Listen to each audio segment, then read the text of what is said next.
So hello students, एक बार फिर से स्वागत है आपका आपके चैनल एजुटेक लर्नर पे, जहाँ पे हम आपको Himachal Pradesh junior office assistant IT की प्रेपरेशन करवा रहे थे। सो हमने पार्ट 8 तक वीडियो को कंप्लीट कर लिया था। सो आज हम इस वीडियो का पार्ट नंबर 9 शुरू करेंगे। सो अभी तक आपने हमारे चैनल को सब्सक्राइब नहीं किया है तो अभी हमारे चैनल एजुटेक लर्नर को सब्सक्राइब करें और वीडियो को लाइक ज़रूर करें ताकि हमें मोटिवेशन मिलता रहे। सो चलिए बिना किसी देर के करते हैं क्वेश्चन नंबर 31। सो देखिए क्वेश्चन नंबर 31 में आपसे क्या पूछा गया है। क्वेश्चन नंबर 31 में आपसे पूछा गया है, blank is the ability of a device to jump directly to the requested data. इसमें पूछा गया है कि ऐसी कौन सी एबिलिटी है जिससे कि जो रिक्वेस्ट किया जाता है डेटा उस पर डायरेक्टली जंप कर सकता है कोई डिवाइस। सो वो आ जाती है आपकी ability random access. Random access का मतलब आ जाता है कि ऐसे कोई भी आपके पास डेटा के फॉर्म्स हैं या पैकेट्स हैं तो उनमें किसी डिवाइस पे या किसी भी डेटा पे आप जंप कर सकते हैं। सो उसको बोलते हैं रैंडम एक्सेस। सो देखते हैं क्वेश्चन नंबर 32।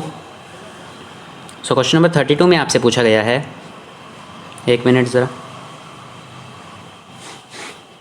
सो क्वेश्चन नंबर 32 में आपसे पूछा गया है, the blank is the amount of data that a storage device can move from the storage to the computer per second.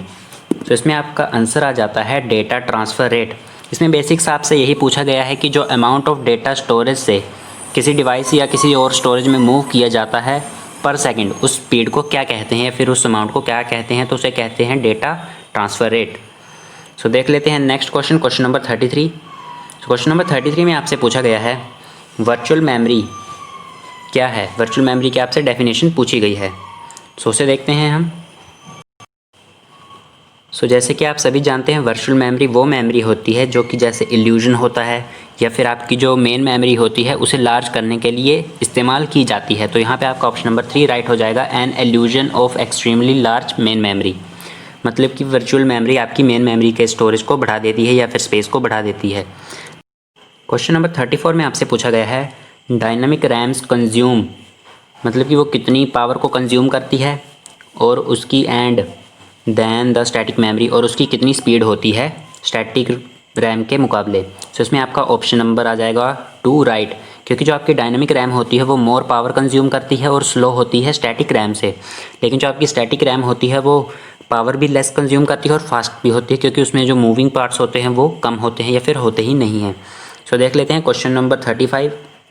Question number 35 में आपसे पूछा गया है, magnetic tape is not practical for applications where data must be quickly record because tape is. So इसमें आपका बोला गया है कि जो आपकी मैग्नेटिक टेप होती है वो प्रैक्टिकल एप्लीकेशंस, मतलब जहाँ पे हमें डेटा को जल्दी से जल्दी रिकॉल मतलब कि यूज़ करना होता है, वहाँ पे हम मैग्नेटिक टेप को यूज़ नहीं करते। और उसको क्यों नहीं यूज़ करते, सो यहाँ पे आपका आंसर आ जाता है ऑप्शन नंबर ए, क्योंकि इसमें अ सीक्वेंशियल एक्सेस मीडियम, क्योंकि वो एक सीक्वेंशियल एक्सेस मीडियम होता है।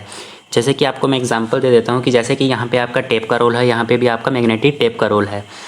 सो आपकी जैसे कि स्टोरेज है यहाँ पे सेव अंदर वाली टेप पे, सो उसे जो सीक्वेंस के हिसाब से जब तक ये टेप इस तरफ जाएगी और ये टेप आपकी ऊपर आएगी तब तक उसे वेट करना पड़ता है उस स्पेशल मेमोरी का।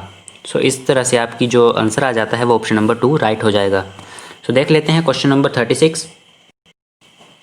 सो क्वेश्चन नंबर 36 में आपसे पूछा गया है, both the ALU and control sections have special purpose storage location card. जो आपका ALU होता है यानी कि अर्थमेटिक एंड लॉजिकल यूनिट, और जो आपका कंट्रोल यूनिट होता है या फिर कंट्रोल सेक्शन होता है, उसके लिए जो स्पेशल पर्पस स्टोरेज होती है वो कौन सी होती है, इन ऑप्शंस में से हमें बताना है। सो वो आपकी आ जाती है रजिस्टर्स। ऑप्शन नंबर 2 राइट हो जाएगा। नेक्स्ट आपका आ जाता है क्वेश्चन नंबर 37। क्वेश्चन नंबर 37 में पूछा गया है, the capacity of 3.5 inch floppy disk, जो आपकी 3.5 इंच की फ्लॉपी डिस्क होती है उसकी कैपेसिटी कितनी होती है। सो यहाँ पे आपका आंसर आ जाता है ऑप्शन नंबर 5 1.44 MB, मतलब कि मेगाबाइट। नेक्स्ट आपका आ जाता है क्वेश्चन नंबर 38। सो 38 में आपसे पूछा गया है, where are programs and data to be used by the computer available.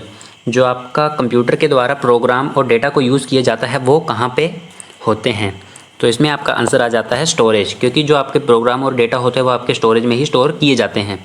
Next आपका आ जाता है क्वेश्चन नंबर 39। क्वेश्चन नंबर 39 में आपसे पूछा गया है, the difference between memory and storage is that memory is dash and storage is dash.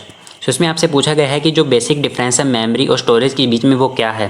सो यहाँ पे आपका आ जाता है कि जो आपकी मेमोरी होती है वो आपकी आ जाती है टेम्परेरी, और जो आपकी स्टोरेज होती है वो आ जाती है परमानेंट। सो यहाँ पे आपका ऑप्शन नंबर 1 राइट हो जाएगा।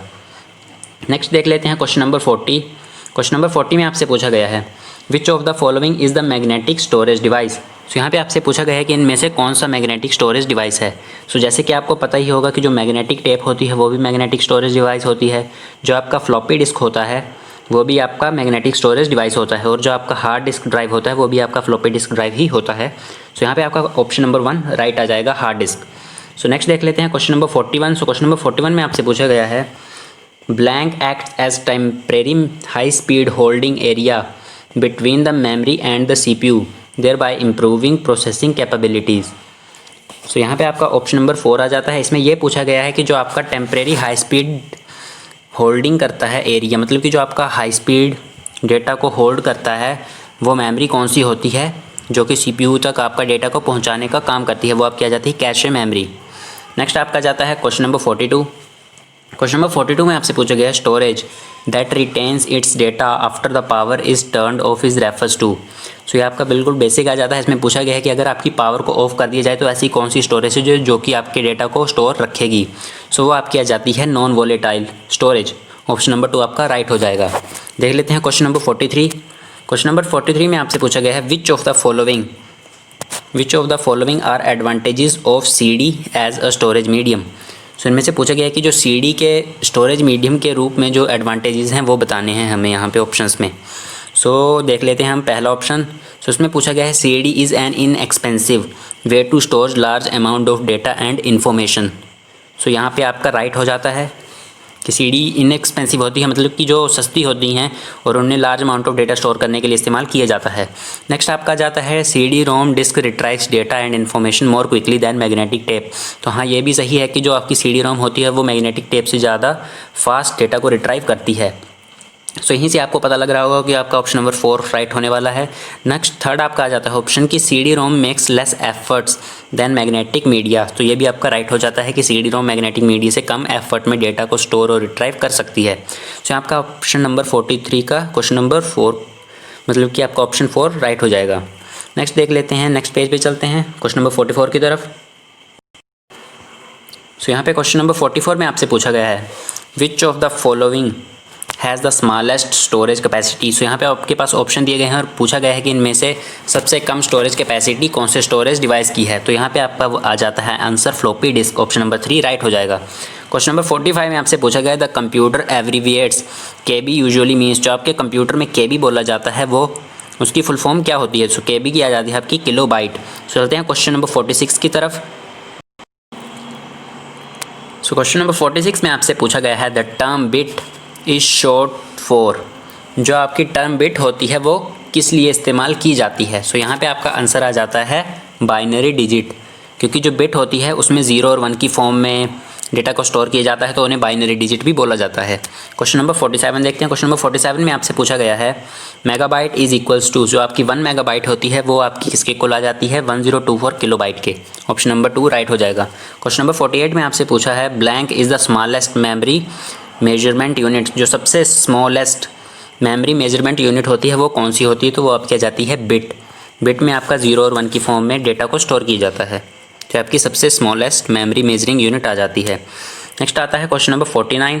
सो क्वेश्चन नंबर 49 में आपसे पूछा गया है the highest unit of information computer can understand and process is known as a. जो आपकी हाईएस्ट यूनिट होती है डेटा को स्टोर करने की, उस यूनिट को क्या कहा जाता है। जैसे कि ऊपर वाले में आपका आंसर आ जाता है सबसे स्मॉलेस्ट बिट होती है, और जो आपकी हाईएस्ट होती है वो आपकी आ जाती है जियो बाइट। ऑप्शन नंबर 5 आपका राइट हो जाएगा। क्वेश्चन नंबर 50 देखते हैं। क्वेश्चन नंबर 50 में आपसे पूछा गया है 1101 सीरीज़ ऑफ 4 बिट और binary digit is known as. So इस सीरीज़ को या फिर इस बाइनरी डिजिट को क्या कहेंगे। सो इसमें आपका आंसर आ जाएगा निबल, क्योंकि इसमें आपकी जो 4 डिजिट स्टोर हैं, सो जिसमें 4 बाइट आ जाता है वो आपका 1 निबल बन जाता है। सो नेक्स्ट देख लेते हैं क्वेश्चन नंबर 51। क्वेश्चन नंबर 51 में आपसे पूछा गया है the size of any word या फिर number in a computer is measured in. जो आपका साइज़ होता है वर्ड या फिर नंबर का वो कंप्यूटर में किस यूनिट में मेज़र किया जाता है। सो वो आपका आंसर आ जाता है बिट्स में मेज़र किया जाता है। क्वेश्चन नंबर 52 में आपसे पूछा गया है a nibble is equals to how many bits. So यहाँ पे जैसे कि मैंने आपको ऊपर बताया कि वो 4 बिट्स के इक्वल हो जाता है। सो देखते हैं question number 53। So question number 53 में आपसे पूछा गया है kilobyte equals to how many bytes. जो आपकी किलोबाइट होती है वो कितनी बाइट्स के इक्वल होती है। सो यहाँ पे बिट नहीं बाइट्स है, तो यहाँ पे आपका जाएगा 1024 बाइट्स। ऑप्शन नंबर 5 आपका राइट हो जाएगा। जो आपके ज़्यादातर होते हैं कन्वर्जन्स किलोबाइट से मेगाबाइट या मेगाबाइट से जीबी, सो आपका 1024 वहाँ पे होता ही होता है। सो देखते हैं question number 54। So question number 54 में आपसे पूछा गया है which of the following represent 1 billion characters. So यहाँ पे ऑप्शन दिए गए हैं और पूछा गया है कि इनमें से कौन सा ऐसा ऑप्शन है जो कि 1 बिलियन कैरेक्टर को रिप्रेजेंट करता है, मतलब कि जो 1 बिलियन कैरेक्टर को स्टोर कर सकता है। सो वो आपका आंसर आ जाता है ऑप्शन नंबर 2 गीगाबाइट। गीगाबाइट में आप 1 बिलियन कैरेक्टर को स्टोर कर सकते हैं। सो क्वेश्चन नंबर 55 देखते हैं। क्वेश्चन नंबर 55 में आपसे पूछा गया है a bit is a collection of. जो बाइट होता है, जो बाइट होता है वो किस चीज़ का कलेक्शन होता है। सो यहाँ पे आपका आंसर आ जाता है 8 बिट्स का कलेक्शन होता है। क्वेश्चन नंबर 56 में आपसे पूछा गया है which of the following statement is valid. So यहाँ पे आपके पास 5 स्टेटमेंट दी गई हैं और बोला गया है कि कौन सी स्टेटमेंट इसमें वैलिड है। सो जो आपकी पहली है वो आपकी आ जाती है रॉन्ग, क्योंकि वहाँ पे बिट्स है ना कि बाइट्स है। यहाँ पे अगर बाइट्स होता तो ये आपका राइट हो जाता। सो आपकी यहाँ पे पहली वाली रॉन्ग हो जाती है। नेक्स्ट आपसे पूछा गया है 1 MB इक्वल्स टू 2048। तो यहाँ पे भी आपकी गलत हो जाती है, क्योंकि 1 MB जो होती है वो आपकी 1024 किलोबाइट के इक्वल होती है। यहाँ पे आपसे पूछा गया है कि 1 MB इक्वल्स टू 1000 किलोबाइट्स। तो जैसे कि मैंने ऑप्शन 2 में बताया 1024 होगा यहाँ पे। ऑप्शन नंबर 4 में आपसे पूछा गया है 1 KB इक्वल्स टू 1000 बाइट्स। तो यहाँ पे आपका होगा 1024। सो यहाँ पे आपका ऑप्शन 5 ही बचता है, तो आपका राइट हो जाएगा, जिसका आंसर है 1 MB equals to 1024 kilobytes. Next question number 57 आ जाता है। उसमें पूछा गया है which of the following is the smallest measure of storage. So जो ऑप्शंस में आपके पास दिए गए हैं उनके हिसाब से आपको बताना है कि सबसे छोटा मेज़र कौन सा है स्टोरेज को मेज़र करने के लिए। सो यहाँ पे आपका जाता है बाइट, लेकिन अगर आपके पास बिट भी होता ऑप्शंस में तो आप बिट को टिक करते। सो नेक्स्ट आपका जाता है क्वेश्चन नंबर 58 में आपसे पूछा गया है how many bytes are there in 1 GB। So आपसे पूछा गया कि 1 GB में कितनी बाइट होती हैं। सो यहाँ पे आपका आंसर आ जाता है 10⁻⁹ बाइट्स, मतलब कि 1 बिलियन बाइट्स। क्वेश्चन नंबर 59 देखते हैं। क्वेश्चन नंबर 59 में पूछा गया है the prefix kilo refers to approximately. जो आपके पास प्रीफिक्स दिया जाता है किलो बाइट वगैरह, वो किलो क्या मेज़र करता है, मतलब किलो आपका किसके इक्वल होता है। सो यहाँ पे आपका आंसर आ जाता है 100, लेकिन यहाँ पे ऑप्शन आपके पास गलत दिया गया है। सो इसका आपका राइट आंसर आ जाएगा ऑप्शन नंबर 1000, क्योंकि जैसे कि आप किलोग्राम मेजर करते हैं तो 1 kg इक्वल्स टू आपका जाता है 1000 ग्राम्स। सो इसी तरह आपका जब आप 1 किलोबाइट को मेज़र करते हैं 1 KB, सो वो आपका आ जाता है 1024, मतलब कि 1000 टाइम्स आपके पास यहाँ पे 0 आ जाता है। सो आपका आ जाएगा इसमें option number 1 right. Question number 60 आपके पास दिया गया है a collection of 8 binary digits zeros and ones in a string format is known as. So यहाँ पे अगर आपके पास एक स्ट्रिंग दी गई है उसमें कि 8 बाइनरी डिजिट हैं, बाइनरी डिजिट यानी कि 0 और 1 हैं, सो उसको स्ट्रिंग को हम क्या कहेंगे। सो आपका यहाँ पे आंसर आ जाता है बिट। सो यहाँ पे आपका पार्ट नंबर 9 कंप्लीट हो जाता है। सो अभी तक आपने पिछले पार्ट्स को नहीं देखा है तो पिछले पार्ट्स को भी ज़रूर देखें, और हम वो आपको पार्ट्स आई बटन में भी दे देंगे और डिस्क्रिप्शन में भी आपको प्लेलिस्ट का लिंक मिल जाएगा। सो अगर आप और कुछ मटेरियल वगैरह चाहते हैं तो आप हमें कमेंट कर सकते हैं, और अगर आपको वीडियो अच्छा लगा हो तो वीडियो को लाइक करें, चैनल को सब्सक्राइब करें, और जो स्टूडेंट्स आपके फ्रेंड्स या नेबर्स में रहते हैं जो कि JOA IT की तैयारी कर रहे हैं उनके साथ भी चैनल को ज़रूर शेयर करें और वीडियो को ज़रूर शेयर करें ताकि वो भी अच्छे से तैयारी कर सकें। सो थैंक यू स्टूडेंट्स, मिलते हैं पार्ट नंबर 10 में। Thank you for watching video.